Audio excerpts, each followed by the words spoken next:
प्रणाम। भाग्योदय विचार प्रवाह श्रृंखला की 39वीं 39 कड़ी में आप सभी स्वजनों का अभिनंदन।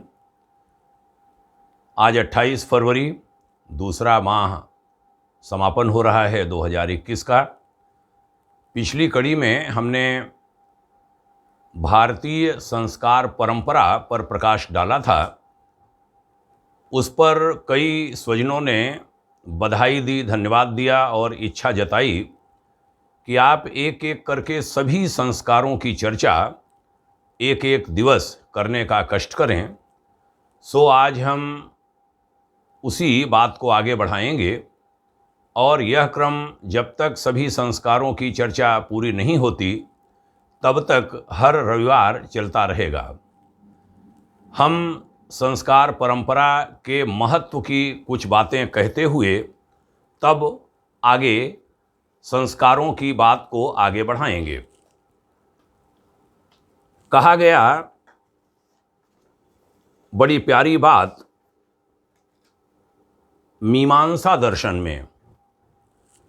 मीमांसा दर्शन का भाष्य करते हुए सबर मुनि ने लिखा था, संस्कारो नाम सभवति यस्मिन् जाते पदार्थो भवति योग्यः कस्य चिदर्थस्य।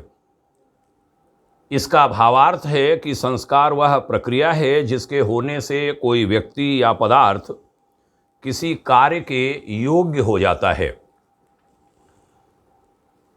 यहाँ पर 16 संस्कारों की भी बात मैं कहूँगा। 16 संस्कार महर्षि व्यास जी ने बड़े अच्छे ढंग से वर्णित किए हैं। उन्होंने लिखा था, गर्भाधानम पुंसवनम सीमंतो जात कर्म च नामक क्रिया निष्क्रमोन अन्न प्राशनम वपन क्रिया कर्णभेदो वृतादेशो वेदारंभ क्रिया विधि केशांतः स्नान मुद्वाहो विवाहाग्नि परिग्रह त्रेताग्नि संग्रहैश्चैव संस्काराः खोडश स्मृताः।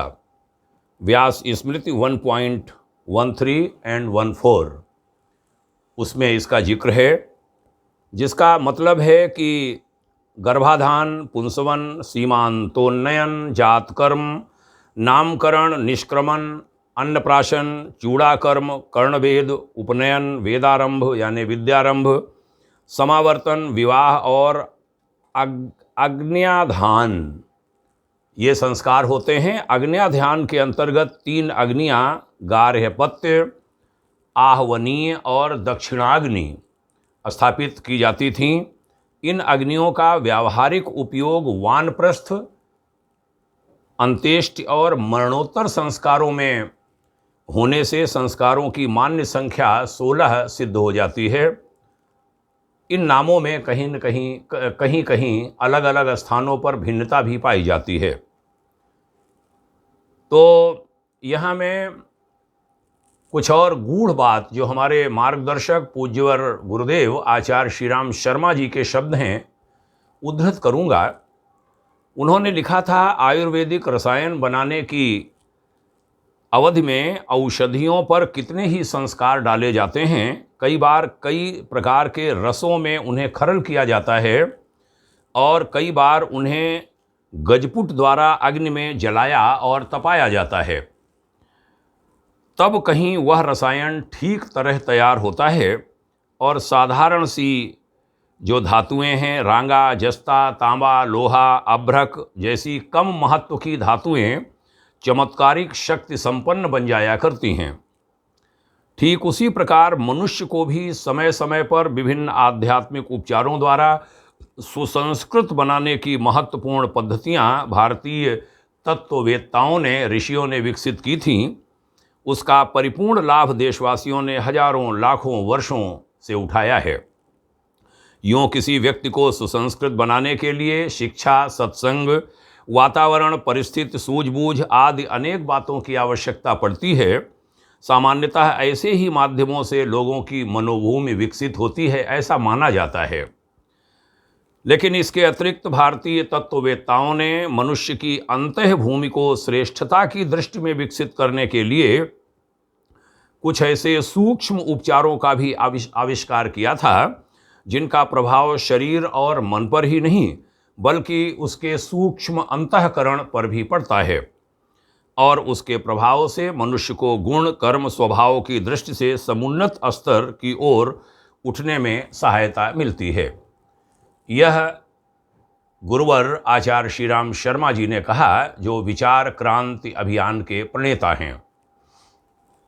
अभी हमने 16 साल संस्कारों की चर्चा की थी, तो उसके बारे में मैं कहूँगा कि इसी आध्यात्मिक उपचार का नाम संस्कार है। भारतीय धर्म के अनुसार संस्कार 16 प्रकार के होते हैं, जिन्हें षोडश संस्कार कहते हैं।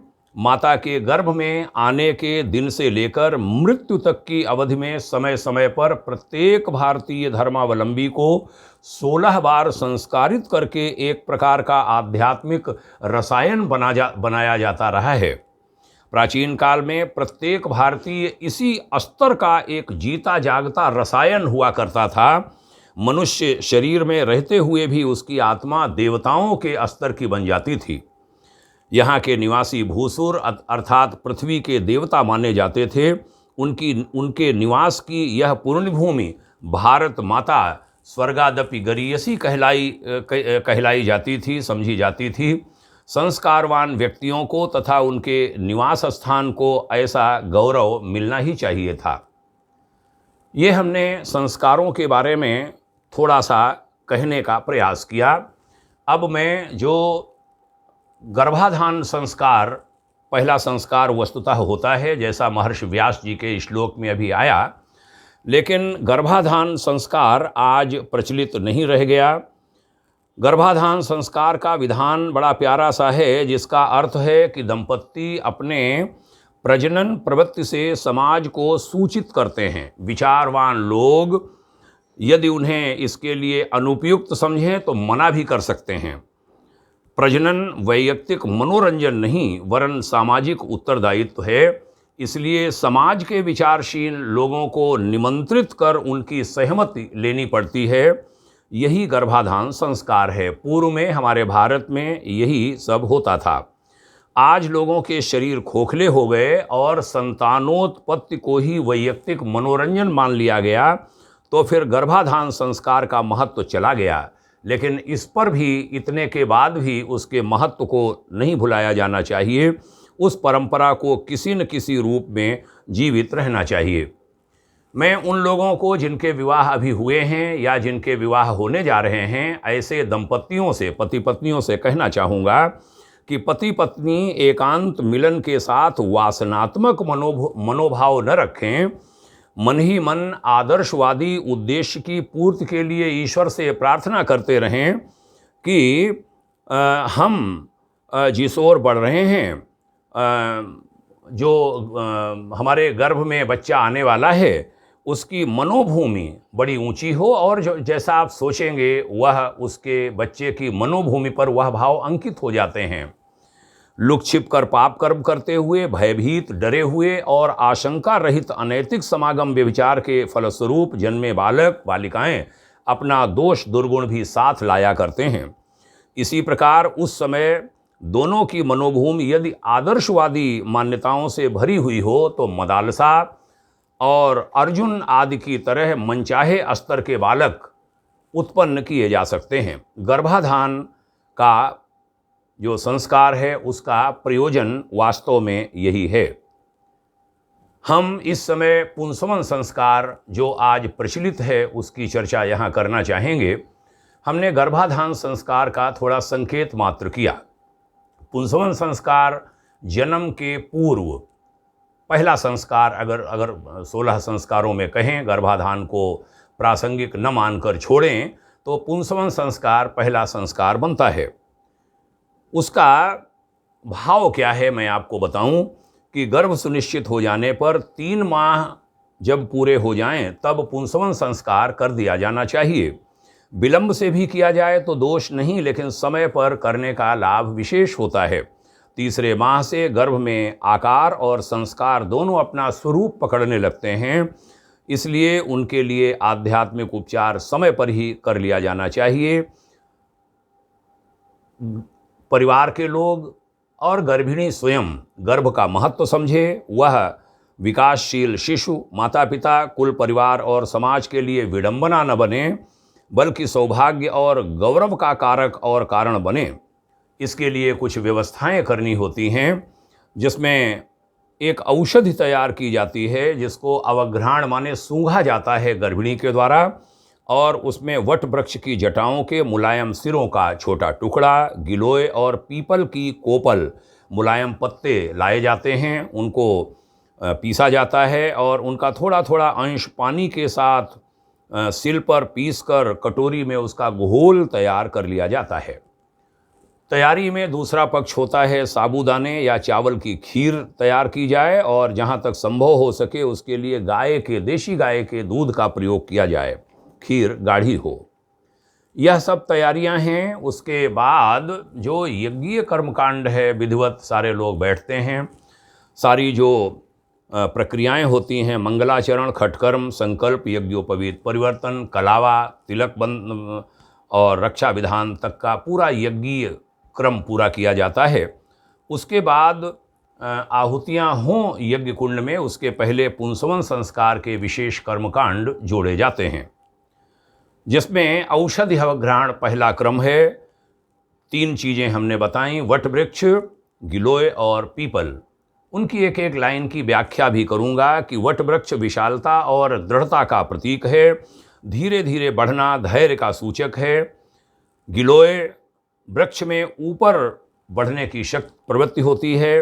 गिलोय वृक्ष में यह हानिकारक कीटाणुओं का नाशक है, शरीर में रोगाणुओं, अंतःकरण के कुविचारों, दुर्भावों, परिवार और समाज में व्याप्त दुष्टता, मूढ़ता आदि के निवारण की प्रेरणा देती है गिलोय सूंघाने की क्रिया।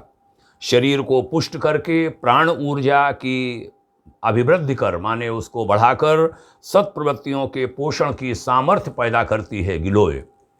तीसरा है पीपल। पीपल देव योनि का वृक्ष माना जाता है, देवत्व के परमार्थ के संस्कार इसमें भरे हुए हैं।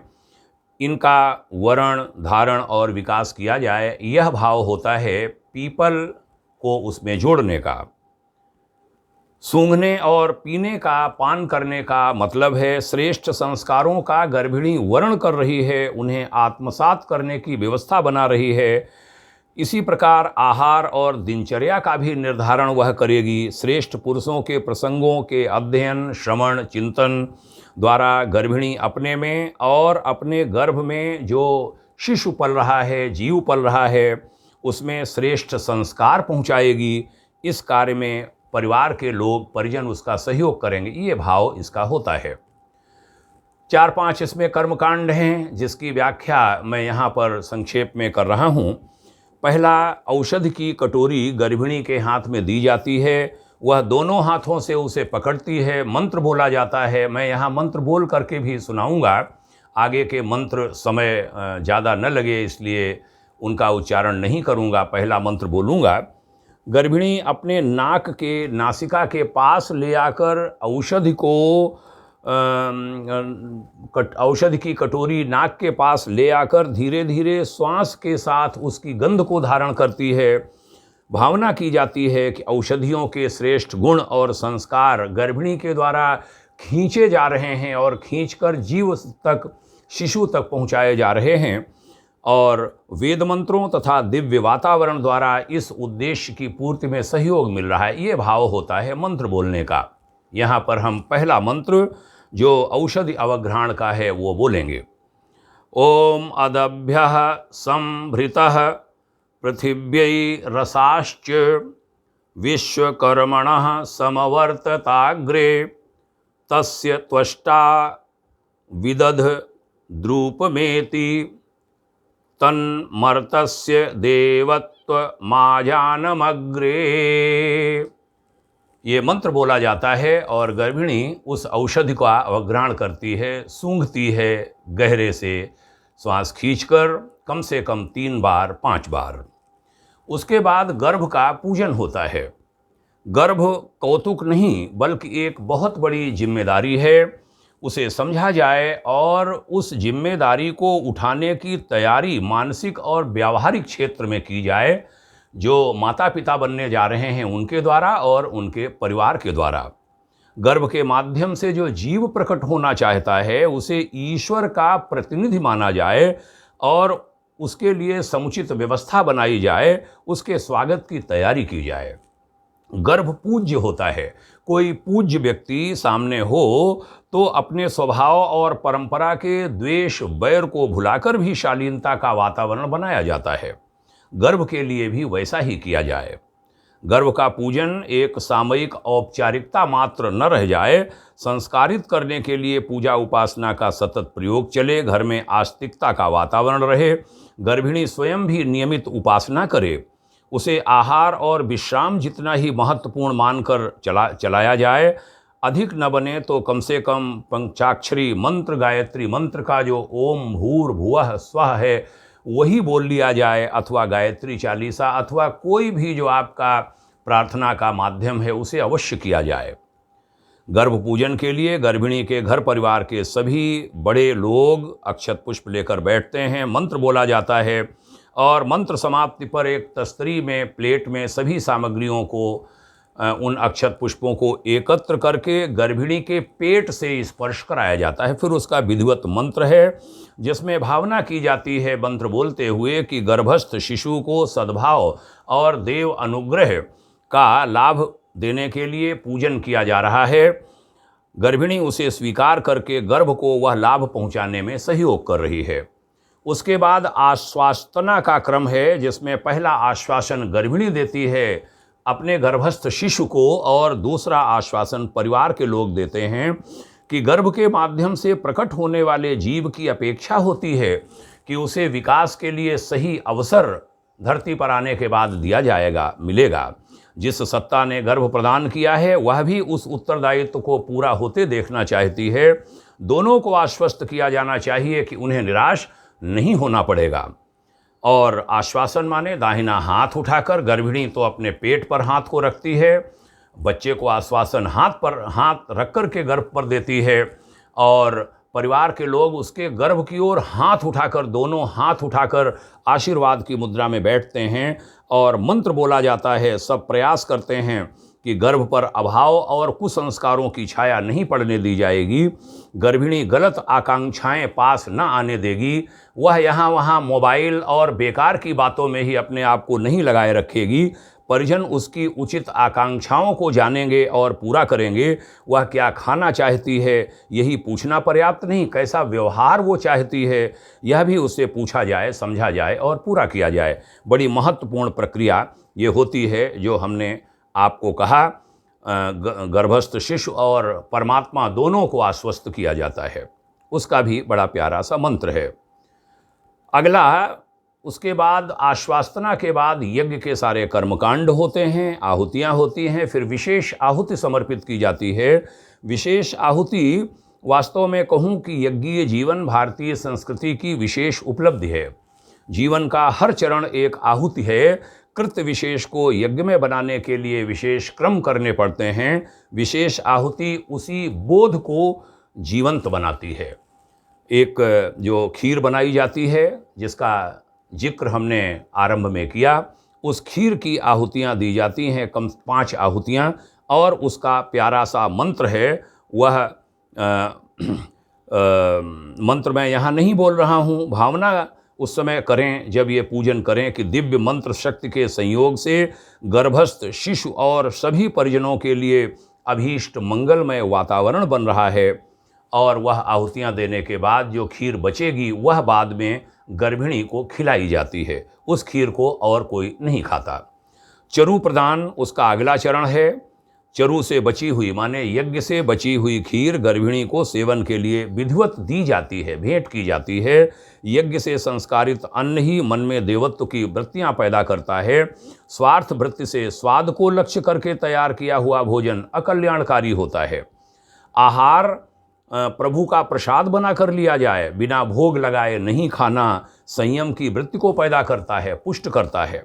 नित्य का आहार भी यज्ञीय संस्कार युक्त हो, इसके लिए घर में बलिवैश्य परंपरा डाली जाए। गर्भिणी विशेष रूप से रोज बलिवैश्य यज्ञ करे और यज्ञ का प्रसाद बनाकर ही भोजन ले। भोजन में सात्विक पदार्थ हों, उत्तेजक, पेट और वृत्तियों को खराब करने वाले कोई पदार्थ न खाए जाएं, उन्हीं में रस लिया जाए जिनमें जो सात्विक पदार्थ हों। बड़ी सुंदर सी यह प्रक्रिया है। मंत्र बोला जाता है, यहाँ पर ये अंतिम मंत्र भी मैं बोलूँगा इस क्रिया का और फिर समापन करूँगा कि जो खीर बची है उसे कटोरी में गर्भिणी को दिया जाता है। वह उसे मस्तक से लगाकर उसको रखती है। फिर सारा कृत्य पूरा हो जाने के बाद सबसे पहले उसी का सेवन करती है, पूरी खीर खाती है। भावना करते हैं कि यज्ञ का प्रसाद दिव्य शक्ति संपन्न बन गया है, उसके प्रभाव से राम और भरत जैसे नर पैदा होते हैं, ऐसे संयोग की कामना की जाती है। यहाँ पर वह मंत्र जो खीर गर्भिणी को देते समय बोला जाता है आचार्य के द्वारा, मैं उसे बोलता हूँ। ओम पयः पृथिव्यां पय औषधीषु पयो दिव्यंतरिक्षे पयोधाः पयस्वती प्रदिशः सन्तु मह्यम्। ओम भूर्भुवः स्वः तत्सवितुर्वरेण्यं भर्गो देवस्य धीमहि धियो यो नः प्रचोदयात्। यह पूरी प्रक्रिया संपन्न होती है, तब माना जाता है कि हमने पुंसवन संस्कार अपनी पुत्रवधू का, अपनी बेटी का, गर्भिणी का किया। बड़ा प्यारा संस्कार है। मैंने इस संस्कार को अनेकों स्थानों पर संपन्न कराया है। और अंत में फिर आशीर्वचन का क्रम आता है। यज्ञ की पूर्णाहुति आदि करके सारा कृत्य पूर्ण कर विसर्जन के पहले देव शक्तियों को विदाई दी जाए, उसके पहले गर्भिणी को आशीर्वाद देते हैं। यज्ञ के आचार्य गर्भिणी को शुभ मंत्र बोलते हुए फल फूल आदि देते हैं। गर्भिणी साड़ी के आंचल में उसे लेती है और अन्य बुजुर्ग भी आशीर्वाद देते हैं। सभी बड़े बुजुर्ग और छोटे मंगल कामना, शुभ कामना कहते हैं। सभी लोग पुष्प की वर्षा, पुष्प की वृष्टि गर्भिणी के ऊपर करते हैं। गर्भिणी हाथ जोड़कर आदर के साथ बैठती है सबके सामने विनम्रतापूर्वक। और उसके बाद पुष्प वर्षा के बाद गर्भिणी अपने सभी बड़ों के पैर छुए, उनको प्रणाम करे, सबको नमस्कार करे। उसके बाद देव शक्तियों का विसर्जन और जयघोष आदि करके पुंसवन संस्कार को संपन्न किया जाए। ये बड़ा प्यारा सा क्रम है पुंसवन का। हमने आज थोड़ा समय लेते हुए संस्कारों की महत्ता पर पुनः आरंभ में प्रकाश डाला। आपसे कहना चाहूँगा कि ये संस्कार परंपरा बड़ी ताकतवर है। एक दो मिनट और लेकर के मैं यहाँ पर एक बात जोड़ूंगा जो मैं कहता रहा हूँ अपने कार्यक्रमों में। संस्कार है क्या वास्तव में? संस्कार की ताकत को समझने में इससे बल मिलेगा कि आपके घर में रोज़ एक संस्कार होता है। आपके द्वार पर घंटी बजती है या आवाज़ देता है, दूध वाला आया है, आप दूध लेते हैं। साफ़ सुथरे बर्तन में दूध लिया जाना चाहिए। यदि गंदा हुआ दूध खराब हो जाएगा। दूध आपने लिया, फिर उसे अग्नि पर चढ़ाएंगे और चूल्हे पर चढ़ाकर उसका पहला संस्कार करेंगे, तब उसकी आयु थोड़ी सी बढ़ जाएगी। दूसरा संस्कार रात में पुनः होता है। और जिनके घर में छोटे बच्चे हैं या आज चाय की आदत सबकी पड़ गई है, चाय तभी सवेरे मिल पाएगी ठीक ठाक, बच्चे को दूध तभी मिल पाएगा जब रात्रि में दूध का आप दूसरा संस्कार करेंगे, माने अग्नि पर पुनः चढ़ाएंगे। उसके बाद यदि उस दूध की कीमत और उम्र अगर आप बढ़ाना चाहते हैं तो दही बनाना होगा, और बढ़ाना चाहते हैं दोनों को तो उसका मक्खन बनाना पड़ेगा, और उसको कीमती और बनाना चाहते हैं उसको लंबी आयु का तो मक्खन से घी बनाना पड़ेगा। और घी की भी हर साल एक बार संस्कार की प्रक्रिया होती है। 1 वर्ष पूरा होने पर वह घी 50 साल, सैकड़ों साल तक आप रख सकते हैं और उसकी कीमत लगातार बढ़ती जाती है, उसकी उम्र भी बढ़ती चली जाती है। मुझे यहाँ पर मेरी नानी, मेरी माँ की माँ याद आती हैं। हम हरदोई में, हमारा ननिहाल है, वहाँ गए थे और उनके घर में हमने कहते हुए सुना था, एक वैद्यराज आए थे और नानी कह रही थी गाँव की भाषा में, उन वैद्यराज ने कहा, चाची पुरानो घी तुम्हारे घर में मिल जाई ही। तो नानी ने कहा था, भैया हमारे घर तो 50 साल पुरानो घी धरो है।